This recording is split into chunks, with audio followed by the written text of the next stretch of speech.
Hey, everybody, welcome back to the East is Stretford podcast. Today, we're going to talk about three things that happened during the Manchester United versus West Ham match. Overall, a disappointing result, as you can see the look on my face.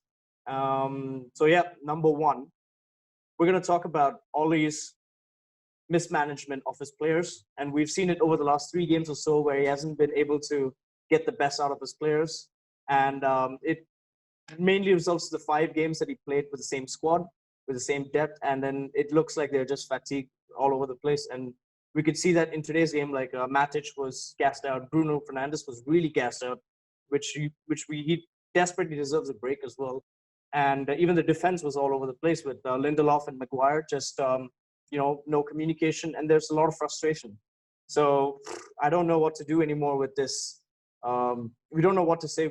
We can't say anything about Ole anymore.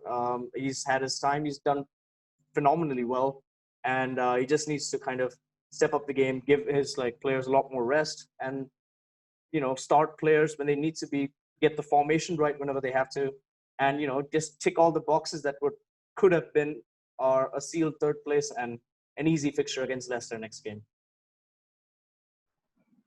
Point number 2, Ole needs to trust his fucking bench. This cannot keep going on anymore.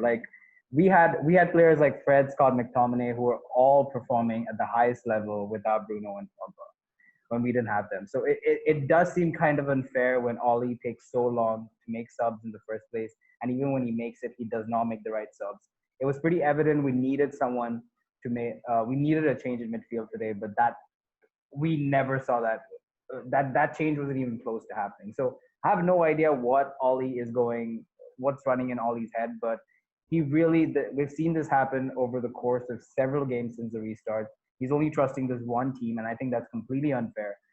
And I think he needs to start either giving a lot more, putting a lot more trust in our bench, or he needs to start thinking about strict reinforcements in the coming transfer window. I think that's extremely important as well, trying to add to our squad depth.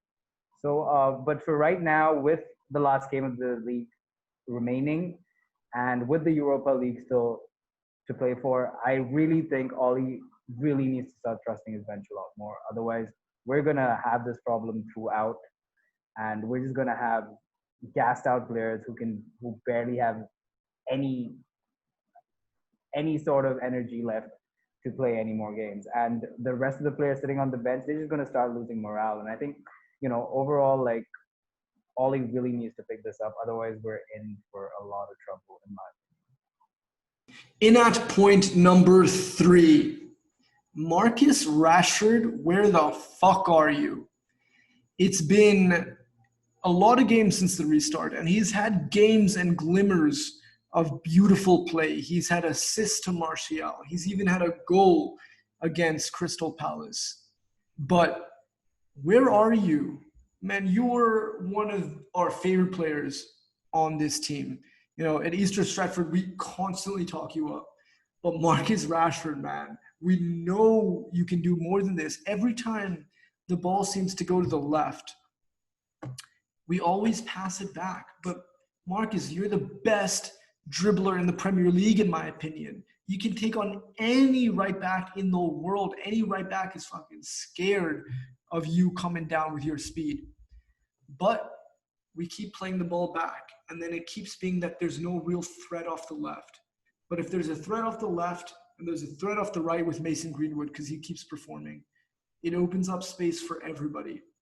So please, Marcus, we love you. We want you to win the Ballon d'Or. We need you back for this Leicester game.